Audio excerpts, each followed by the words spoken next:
Master Windu's voice cuts through the silence like a blade. "Anakin Skywalker, the Council has decided to grant you the rank of Master." 4 simple words. Everything changes. No Darth Vader, no Order 66, no Empire, no Death Star. The entire galaxy pivots on this single moment that never happened in our timeline. But what if it did? What if the Jedi Council made one different choice? What if they chose trust over fear? The ripple effects would be catastrophic for the Sith. Palpatine's entire plan depended on Anakin's anger, his resentment, his feeling of betrayal by the very people who should have supported him. Instead, in this moment, everything Palpatine worked for crumbles. Picture Anakin's face transforming, the rage dissolving, the darkness lifting. For the first time in years, he feels truly accepted by the Order he's bled for. This is the story of how one moment of acceptance could have saved the galaxy. How a single word could have prevented the greatest tragedy in galactic history. How the Jedi Council's greatest mistake was also their greatest missed opportunity. The rejection of Anakin Skywalker as a Jedi Master wasn't just a bureaucratic decision. It was the final nail in the coffin of a relationship that had been strained from the very beginning. When Qui-Gon Jinn first brought young Anakin before the Council, they sensed something troubling. Fear, anger, attachment. The very emotions that the Jedi had spent centuries learning to suppress or eliminate entirely. But Qui-Gon saw something else. He saw the Chosen One, the being prophesied to bring balance to the Force. Even after Qui-Gon's death, this prophecy haunted the Jedi Council. They trained Anakin, yes, but always with reservation, always with doubt. They watched him grow stronger in the Force than any Jedi in recent memory, yet they never fully embraced him as one of their own. By the time of the Clone Wars, this tension had reached a breaking point. Anakin had proven himself time and again on the battlefield. He had saved countless lives, shown incredible tactical brilliance, and demonstrated a mastery of the Force that rivaled even the most senior Council members. Yet when Chancellor Palpatine appointed him to the Council, they granted him a seat but withheld the rank of Master. It was a compromise that pleased no one and insulted everyone involved. From Anakin's perspective, this felt like the ultimate betrayal. Here was a young man who had sacrificed everything for the Jedi Order. He had given up his mother, watched her die while he was bound by Jedi rules that prevented him from saving her. He had been forced to hide his marriage to Padme, living in constant fear that his happiness would be discovered and stripped away. And now, when he needed their trust the most, when Palpatine was whispering in his ear about the power to save those he loved, the Jedi Council delivered yet another rejection. But what if they hadn't? What if, in that crucial moment, Master Windu had looked around the Council chambers, seen the wisdom in Palpatine's recommendation, and recognized what Qui-Gon had seen all those years ago? What if they had chosen trust over fear? Let's imagine that scene playing out differently.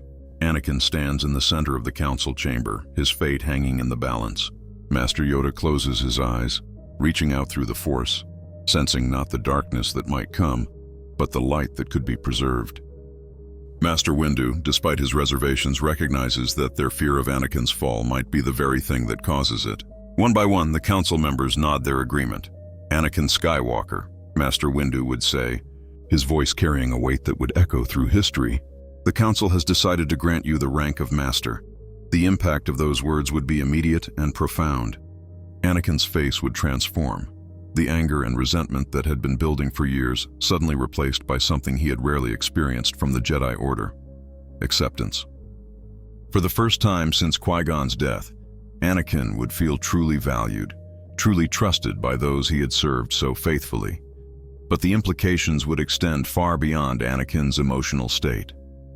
This single decision would fundamentally alter the dynamic between Anakin and Chancellor Palpatine. Throughout the Clone Wars, Palpatine had carefully cultivated his relationship with Anakin, positioning himself as the understanding father figure that the Jedi Council refused to be. He offered Anakin what the Jedi withheld: recognition, validation, and the promise of power to protect those he loved. With Anakin now accepted as a Jedi Master, Palpatine's manipulation would face its greatest obstacle. The young Skywalker would no longer be the bitter, resentful knight who felt undervalued by his peers. Instead, he would be a respected member of the Jedi hierarchy, with access to knowledge and resources he had never possessed before. As a Jedi Master, Anakin would gain access to the restricted sections of the Jedi archives, knowledge that had been kept from him throughout his training. Here, he would discover ancient texts about the Force, about life and death, about the natural order that the Jedi had spent millennia trying to understand. Most importantly, he would learn about the true nature of the dark side and the corrupting influence of those who sought to cheat death. This knowledge would prove crucial when Anakin began experiencing his visions of Padme's death in childbirth. Instead of being driven to desperation by his lack of options, Master Skywalker would approach the problem with the wisdom and resources of the entire Jedi Order behind him.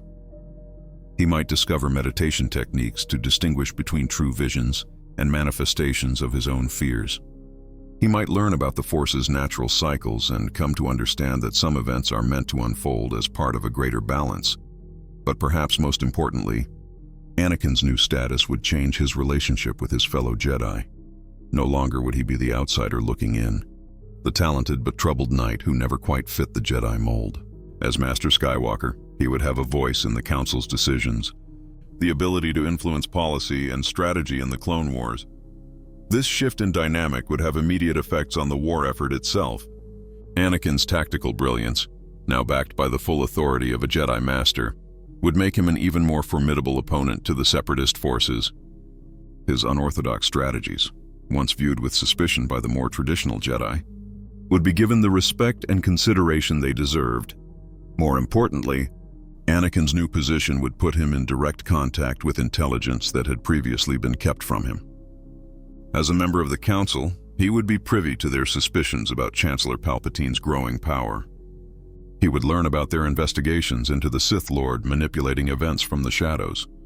Instead of being kept in the dark about these crucial developments, Anakin would be part of the solution. This is where our alternate timeline truly begins to diverge from the path we know.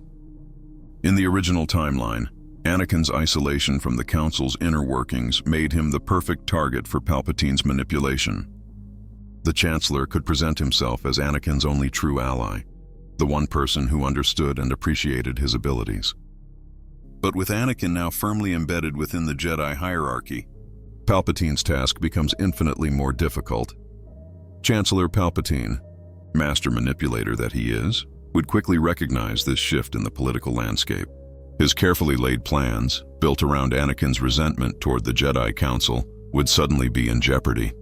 The young man who was supposed to be his greatest asset in destroying the Jedi would now be fully integrated into their ranks, trusted with their secrets and empowered with their authority. But Palpatine didn't become the Dark Lord of the Sith by giving up easily. Faced with this new reality, he would be forced to accelerate his timeline and adapt his strategies.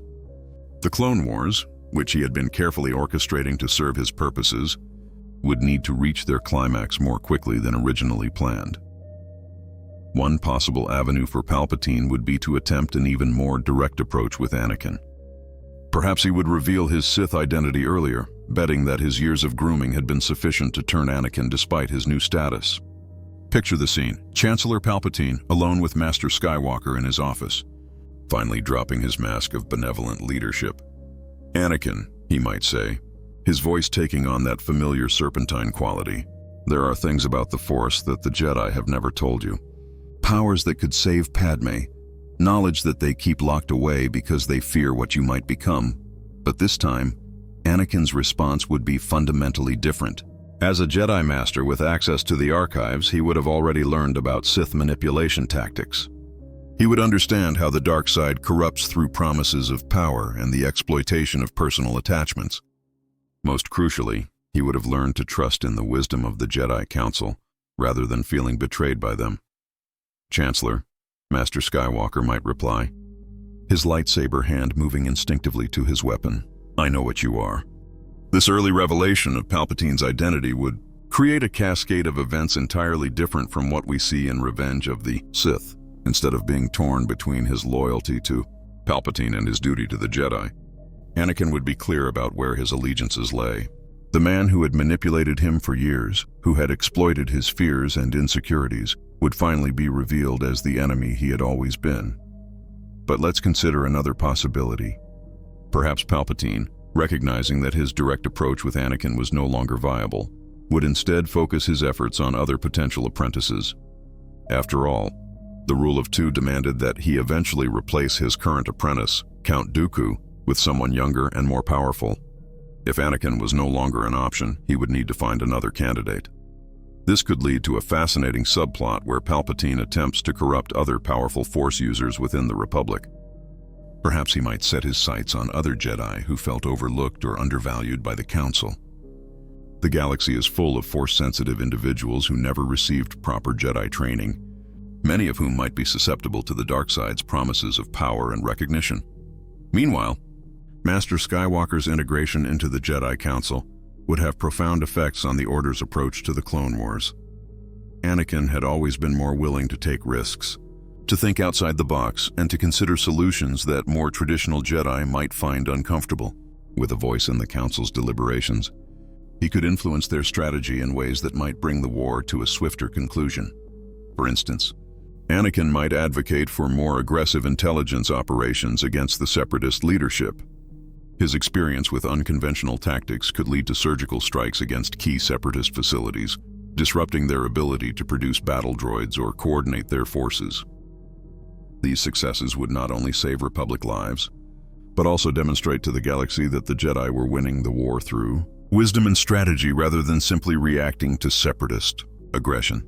This shift in perception would be crucial for maintaining public support for the Republic cause. In our original timeline, the Clone Wars dragged on for years, wearing down public morale and creating the conditions that allowed Palpatine to seize emergency powers. But with more effective Jedi leadership, the war might be concluded more quickly and decisively, giving Palpatine less opportunity to consolidate his authority. Anakin's personal relationships would also develop along entirely different lines. His marriage to Padme, while still secret initially, would no longer carry the same weight of desperation and fear. As a respected Jedi Master, Anakin would have the confidence to eventually approach the Council about his relationship, perhaps advocating for a re-evaluation of the Jedi Code's restrictions on attachment. This could lead to one of the most significant reforms in Jedi history. Anakin, supported by other progressive members of the Council, might argue that attachment and love are not inherently paths to the dark side. Instead, they could contend that it is the fear of loss, the desperate clinging to what we cannot control, that leads to corruption. A Jedi who loves openly and accepts the natural cycle of life and death might actually be stronger in the Force than one who suppresses all emotional connections. Such a philosophical shift would not come easily or without opposition. Masters like Windu and Yoda, steeped in centuries of tradition, would resist any fundamental changes to the Jedi way. But Anakin's unique perspective, his experience with both attachment and the temptation of the dark side, would give him a powerful voice in these debates. Imagine the conversations between Master Skywalker and Master Yoda, the ancient Jedi Grand Master being challenged by fresh perspectives on the nature of the Force itself. Yoda, who had lived for centuries and seen the rise and fall of countless Jedi, would be forced to confront the possibility that the Order's rigid adherence to detachment might actually be weakening their connection to the Force rather than strengthening it. These philosophical debates would not be mere academic exercises. They would have practical implications for how the Jedi approached their role in the galaxy. A more emotionally open Jedi Order might be better equipped to understand and serve the needs of the people they protected. They might be more empathetic, more willing to consider the human cost of their decisions, and more effective at inspiring hope and loyalty among the Republic's citizens. Of course, such changes would not go unnoticed by Chancellor Palpatine.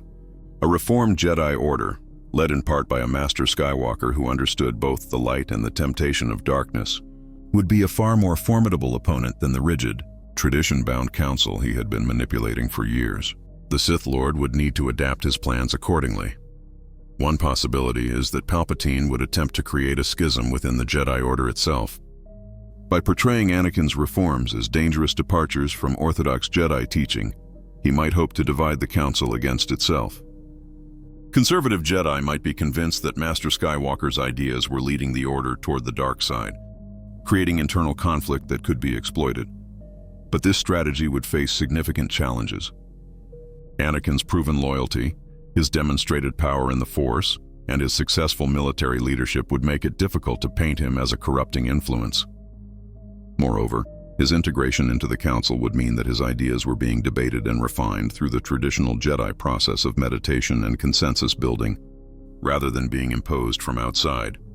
As the Clone Wars progressed in this alternate timeline, we might see the emergence of a new kind of Jedi Order, one that maintained its core principles of peace and justice while becoming more flexible and responsive to the changing needs of the galaxy. Master Skywalker would play a crucial role in this evolution, his unique background and perspective helping to bridge the gap between ancient wisdom and modern necessity. The war itself would likely unfold quite differently. With Anakin fully committed to the Jedi cause and no longer susceptible to Palpatine's manipulation, the Chancellor would be forced to rely more heavily on conventional military and political strategies. The careful balance he had maintained between the Republic and Separatist forces, designed to drag out the conflict for his own benefit, would become much harder to sustain. Furthermore, Master Skywalker's investigation into his visions of Padmé's death would take on an entirely different character. Instead of desperately seeking forbidden Sith knowledge to prevent her death, he would approach the problem with the full resources and wisdom of the Jedi Order. He might discover that his visions were not inevitable prophecies but warnings, meant to guide him toward actions that could prevent the tragedy he feared. Working with Master Yoda and other senior Jedi, Anakin might learn advanced Force techniques for protecting life and promoting healing. He could master the art of Force healing, not through the dark side's promise of dominion over death, but through the light side's deeper understanding of the life force that connects all living things. These skills would not only benefit Padmé, but could save countless lives throughout the Clone Wars. The relationship between Anakin and Obi-Wan would also develop along different lines. In the original timeline, Obi-Wan felt responsible for Anakin's training, but was often frustrated by his former Padawan's rebellious nature and unconventional methods. With Anakin now recognized as a master in his own right, their relationship would shift from teacher-student to equal partners. In the Jedi Order, this change would be particularly significant given their shared experiences in the Clone Wars. Instead of Obi-Wan constantly trying to rein in Anakin's more aggressive impulses, they could work together to develop strategies that combined Obi-Wan's wisdom and patience with Anakin's innovation and passion. Their partnership would become one of the most effective in the Jedi Order, capable of tackling missions that neither could handle alone. As news of Anakin's promotion to Master spread throughout the galaxy, it would send ripples through both Republic and Separatist territories. For Republic citizens, it would represent hope and confidence in the Jedi's leadership. Here was a hero of the Clone Wars, a young man who had risen from slavery to become one of the most respected Jedi Masters in the Order. His story would inspire countless others and strengthen public support for the Republic cause. For the Separatists, however, Anakin's elevation would represent a significant threat.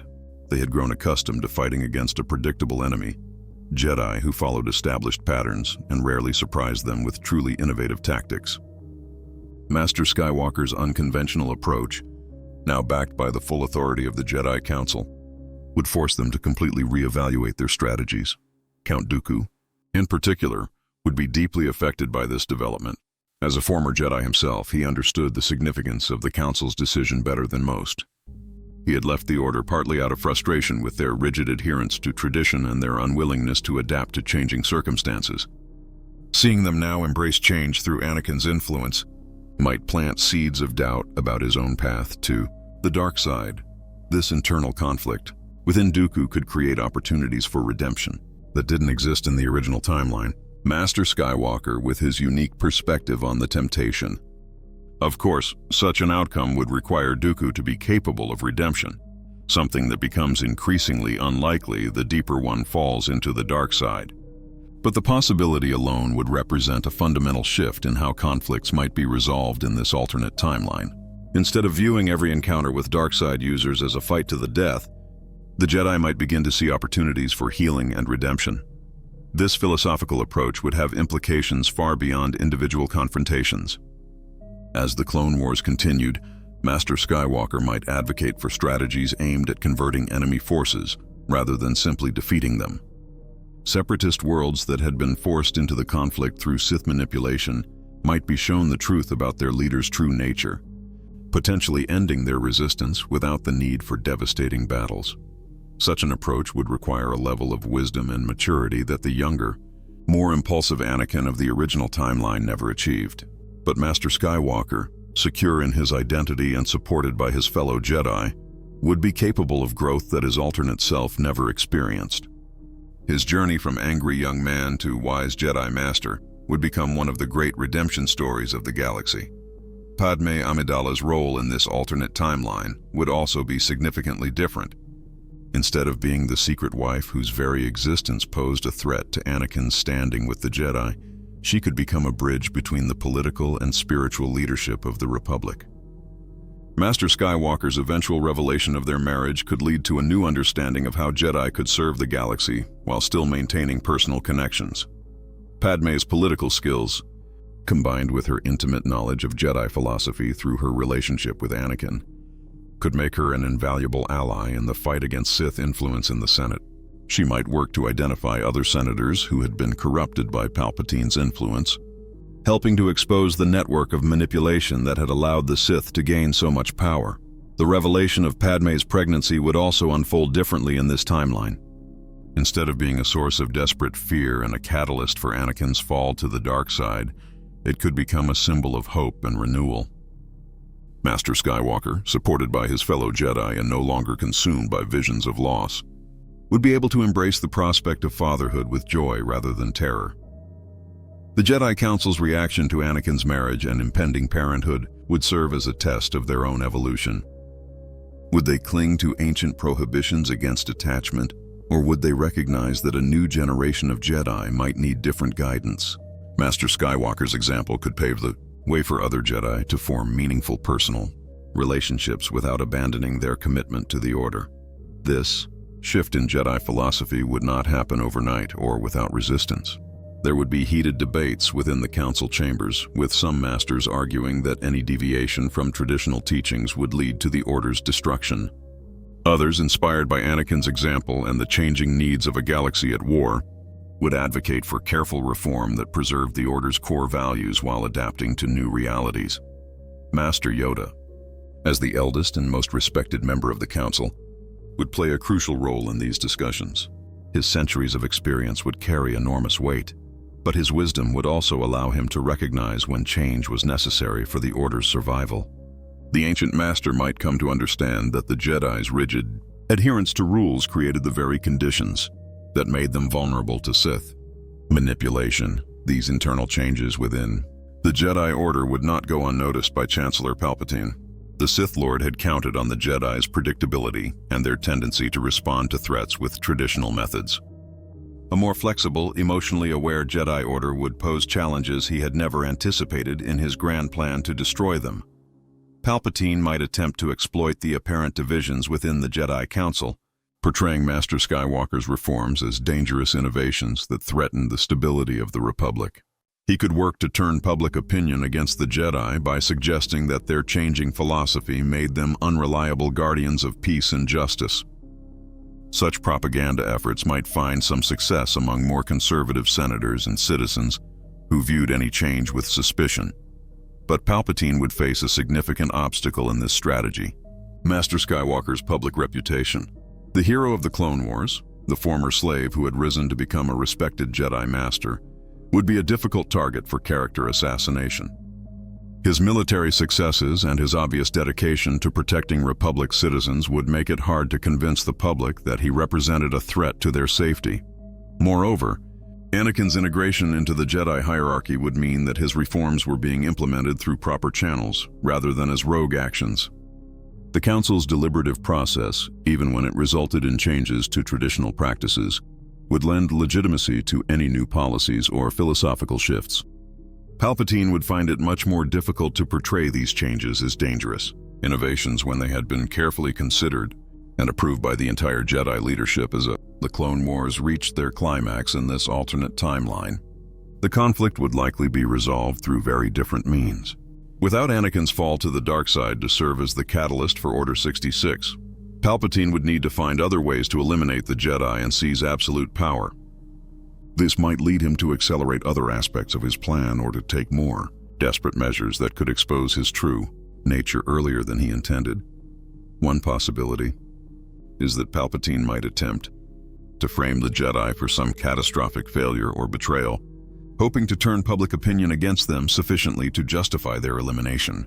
But such a strategy would be far riskier than his original plan, which relied on the Jedi's own actions to justify their destruction. A conspiracy to frame the entire Jedi Order would require the cooperation of many individuals, any one of whom might expose the plot. Alternatively, Palpatine might decide to abandon his careful approach entirely and attempt to seize power through more conventional means. This could lead to an open confrontation between his forces and those loyal to the Republic, with the Jedi firmly on the side of democracy and justice. Such a conflict would be devastating for the galaxy, but it would at least be honest, with clear lines drawn between those who supported freedom and those who sought tyranny. In either scenario, Master Skywalker would play a crucial role in the Republic's defense. His unique combination of military expertise, force abilities, and understanding of Sith tactics would make him one of the most valuable assets in the fight against Palpatine's regime. Unlike his original timeline counterpart, who became Palpatine's enforcer, this Anakin would be the Sith Lord's most dangerous enemy. The final confrontation between Master Skywalker and Emperor Palpatine would be a battle for the very soul of the galaxy. Unlike the desperate fallen Anakin who became Darth Vader, this version would face his enemy as a true Jedi Master, calm in his power and secure in his purpose. The fight would not be driven by anger or hatred, but by a clear-eyed determination to protect the innocent and preserve freedom. Such a battle would test everything that Master Skywalker had learned about the Force, about himself, and about the nature of good and evil. Palpatine would still be a formidable opponent, centuries old and steeped in dark side knowledge. But he would be facing an Anakin who had never been broken by betrayal, never consumed by the very emotions that the Sith sought to exploit. The outcome of this confrontation would determine not just the fate of the Republic, but the future of the Jedi Order itself. Victory would vindicate the reforms that Master Skywalker had championed, proving that Jedi could evolve and adapt without losing their essential nature. It would usher in a new era of peace and justice, guided by a Jedi Order that understood both the power of attachment and the importance of letting go. But even victory would come at a cost. The galaxy would bear the scars of the Clone Wars for generations, and the knowledge that such evil could rise to the highest levels of government would forever change how future leaders approached their responsibilities. The new Republic that emerged from this conflict would need to be structured differently, with better safeguards against the concentration of power and more transparency in government operations. Master Skywalker's children, Luke and Leia, would grow up in this very different galaxy. Instead of being hidden away and raised in secrecy, they would be known as the children of two of the Republic's greatest heroes. Their Force sensitivity would be recognized and nurtured from an early age, but within the context of a reformed Jedi Order that understood the value of family bonds. Luke might become a Jedi like his father, but without the burden of having to redeem a fallen parent or restore a destroyed order. His training would be comprehensive and balanced, incorporating both traditional Jedi wisdom and the innovations that his father had helped to introduce. He would learn to use the Force not just as a weapon or tool, but as a bridge between all living things. Leia, with her strong political instincts inherited from her mother, might choose to follow a different path while still maintaining her connection to the Force. This philosophical evolution would not be without its challenges. There would always be those who argued for a return to the old ways, who believed that the traditional Jedi approach had been abandoned too hastily. These voices would need to be heard and considered, even if their conclusions were ultimately rejected. The new Jedi Order would need to demonstrate through its actions that its reforms had made it stronger, not weaker. Similarly, there would always be the temptation for individual Jedi to use their personal attachments as justification for actions that served their own interests rather than the greater good. The dark side would continue to exist, and it would continue to seek out those who could be corrupted through their emotions and desires. The reformed Jedi Order would need to develop new methods for identifying and addressing such temptations before they could cause serious harm. Master Skywalker's own journey would serve as both inspiration and cautionary tale for future generations. His rise from slavery to Jedi Master would demonstrate the possibilities that existed for those willing to dedicate themselves to the cause of justice. But his struggles with attachment and his close brush with the dark side would also serve as reminders that even the most powerful Jedi remained vulnerable to corruption if they lost sight of their true purpose. The galaxy that emerged from this alternate timeline would be fundamentally different from the one we know. Instead of decades of imperial oppression followed by a desperate rebellion, there would be centuries of gradual progress and peaceful development. The technological advances that had been driven by military necessity during the Clone Wars could be redirected toward improving the lives of ordinary citizens throughout the galaxy. Planets that had been devastated by the war would be rebuilt with the assistance of both the Republic government and the Jedi Order. The combination of political resources and Force-enhanced construction techniques could restore damaged worlds faster and more completely than either approach could achieve alone. This cooperative effort would also serve to strengthen the bonds between the Jedi and the people they served. The absence of the Empire would mean that countless species and cultures that were suppressed or destroyed in our timeline would be allowed to flourish. The diversity that had always been one of the galaxy's greatest strengths would continue to grow and develop, creating new possibilities for art, science, and philosophy that never existed under Imperial rule. Trade and communication between star systems would develop along different lines as well. Instead of the fear and suspicion that characterized the Imperial era, there would be a spirit of cooperation and mutual assistance. The Jedi's role as peacekeepers and mediators would help resolve disputes before they could escalate into larger conflicts, maintaining stability without requiring oppressive control. Scientific and technological development would also proceed differently in this timeline.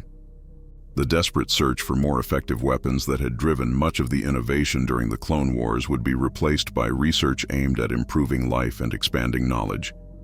Force-sensitive scientists might make breakthrough discoveries about the nature of the universe itself, leading to advances that purely rational inquiry could never achieve.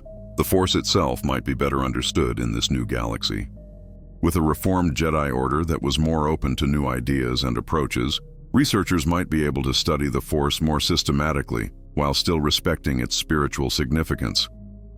This could lead to practical applications that benefited everyone, not just those who were Force-sensitive. Medical applications might be the most immediately beneficial area of research. Master Skywalker's own investigations into Force healing, motivated by his desire to protect Padme, could lead to techniques that saved countless lives. Diseases that had plagued the galaxy for millennia might finally be conquered through the application of Force-enhanced medical knowledge. Agricultural applications could also revolutionize life on countless worlds. Force-sensitive farmers might be able to improve crop yields and develop plants that could grow in previously inhospitable environments.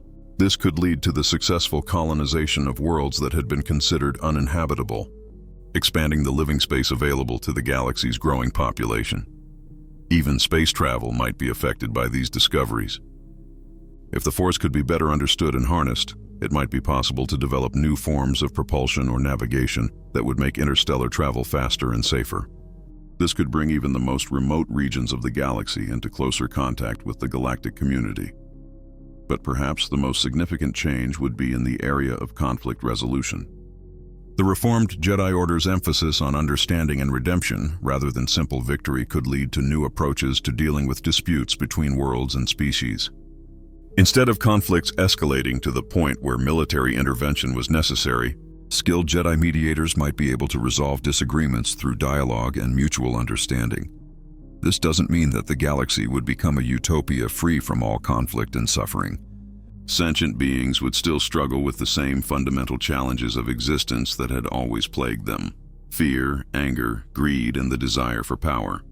But the institutional frameworks that had allowed these individual failings to escalate into galactic scale, catastrophes would be fundamentally different. The checks and balances that Master Skywalker and his allies would help to establish would make it much more difficult for future Sith Lords or other would-be tyrants to accumulate the power necessary to threaten the entire galaxy. The reformed Jedi Order would be more vigilant against such threats while also being more capable of addressing them before they could cause widespread harm. Educational institutions throughout the galaxy would also be transformed by these changes. Instead of the narrow focus on technical skills that had characterized much of galactic education, schools might begin to incorporate teachings about ethics, philosophy, and the interconnectedness of all life. Students wouldn't need to be Force-sensitive to benefit from Jedi wisdom about living in harmony. with the natural order of the universe. This broader educational approach could help create citizens who were more resistant to the kind of manipulation that had allowed Palpatine to rise to power in the first place. People who understood the warning signs of authoritarianism and the importance of maintaining democratic institutions would be less likely to surrender their freedoms in exchange for promises of security or prosperity. The arts would flourish in this environment as well. Without the censorship and oppression that characterized the imperial era, artists, writers, and musicians would be free to explore themes and ideas that had been forbidden. The diversity of perspectives and experiences represented throughout the galaxy would create an unprecedented renaissance of creative expression. Imagine the stories that would be told about Master Skywalker's journey from slave to Jedi Master, and how those tales would inspire countless others facing their own struggles. The themes of redemption, growth, and the power of acceptance would resonate across species and cultures, creating shared narratives that helped bind the galaxy together in ways that political treaties never could. The Force itself might become a subject of artistic exploration in ways that the old Jedi Order would never have permitted. Musicians might compose symphonies that attempted to capture the feeling of connecting with the living Force. Painters might create visual representations of the balance between light and dark that exists in all living things. Poets might find new language to describe the indescribable experience of touching the infinite through meditation and contemplation. But perhaps most importantly, the galaxy would develop a collective memory of how close it had come to complete disaster, and how a single moment of acceptance and trust had changed everything. The story of Master Skywalker and the Jedi Council's decision to grant him the rank of Master would become one of the foundational myths of the new era, a reminder of the power that individuals have to choose hope over fear. This collective memory would serve as a safeguard against future catastrophes.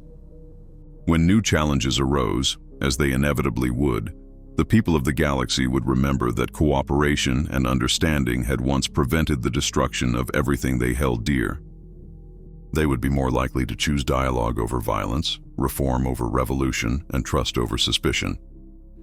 The ripple effects of that single decision would continue to expand outward for generations. Children who grew up hearing the stories of Master Skywalker would internalize lessons about the importance of giving people second chances, about the value of listening to different perspectives, and about the possibility of growth and change even in the most difficult circumstances. These children would become leaders themselves, carrying forward the principles that had saved the galaxy from tyranny. They would face new challenges that their predecessors could never have imagined, but they would approach them with wisdom gained from studying how past crises had been resolved through patience, understanding, and moral courage. The Jedi Order that they inherited would be stronger and more flexible than the one that had nearly been destroyed during the Clone Wars. It would be an order that understood the difference between tradition and dogma, between discipline and rigidity, between detachment and compassion. Most importantly, it would be an order that saw its role not as guardians of ancient secrets, but as servants of the living Force and all the beings it connected. Master Skywalker's legacy would be measured not just in the battles he won or the enemies he defeated, but in the lives he changed and the possibilities he created. His decision to remain faithful to the Jedi path, supported by a council that chose to trust rather than fear, would prove that redemption is always possible for those willing to accept it. And perhaps that is the most important lesson of this alternate timeline. In our version of events, we see how fear and mistrust can create the very disasters they seek to prevent. The Jedi Council's fear of Anakin's fall led them to treat him in ways that made his fall more likely. Chancellor. Palpatine's manipulation succeeded precisely because it exploited the gaps that fear had created between Anakin and those who should have been his strongest supporters. But in this alternate reality, we see the power of a different choice. When faced with uncertainty and risk, the Council chose trust over fear, acceptance over rejection, hope over despair. That single decision created ripples that transformed not just Anakin's fate, but the fate of the entire galaxy. It reminds us that in our own lives, we face similar moments of choice. When confronted with people who are struggling, who seem to be heading down dangerous paths, who challenge our comfortable assumptions about how things should be done, we can choose to respond with fear or with compassion. We can choose to push them away or to draw them closer. We can choose to focus on what might go wrong or on what could go right. The story of Master Skywalker shows us that sometimes the people who seem most likely to cause problems are actually the ones most capable of creating solutions, if only they are given the support and acceptance they need to find their way. Sometimes the voices that challenge tradition are the ones that can help traditions evolve and grow stronger. Sometimes the greatest dangers come not from external enemies, but from our own fears and prejudices. In the end, this alternate timeline isn't really about lightsabers and space battles and the mystical power of the Force. It's about the very human choices we all make every day about how to treat one another, how to respond to difference and change, and how to balance our desire for security with our need for growth and connection. Master Anakin Skywalker's story, in this version, becomes a testament to the transformative power of acceptance and trust. It shows us that even the most damaged among us can become forces for good when they are met with understanding rather than judgment, support rather than suspicion, love rather than fear. The galaxy that emerged from the Jedi Council's decision to trust Anakin Skywalker would be a very different place from the one we know from the movies. It would be a place where the mistakes of the past had been learned from rather than repeated, where institutions had evolved to better serve the needs of their people, and where the ancient wisdom of the Jedi had been renewed and revitalized by contact with fresh perspectives and new ideas. But most importantly, it would be a galaxy where hope had triumphed over despair, where the possibility of redemption was never abandoned, and where a single moment of choosing trust over fear had changed the course of history itself. And in that, perhaps, we can find inspiration for our own choices, our own challenges, and our own opportunities to make a difference in the world around us. The question that began our journey was simple. What if the Jedi Council accepted Anakin as a master? But the answer, as we've seen, reaches into every corner of the galaxy, and every aspect of what it means to be alive, to grow, to change, and to choose hope in the face of uncertainty. It reminds us that the most powerful force in the universe may not be the mystical energy that binds all living things together, but the simple human capacity to see the best in one another and to offer the gift of acceptance when it is needed most. In the end, Master Skywalker's greatest victory would not be any battle he won or any enemy he defeated, but the proof he provided that people can change, that institutions can evolve, and that the future is always full of possibilities we can barely imagine. His story would stand as a beacon of hope for all those who follow, a reminder that no matter how dark things may seem, there is always a path forward for those brave enough to choose trust over fear, acceptance over rejection, and love over hate.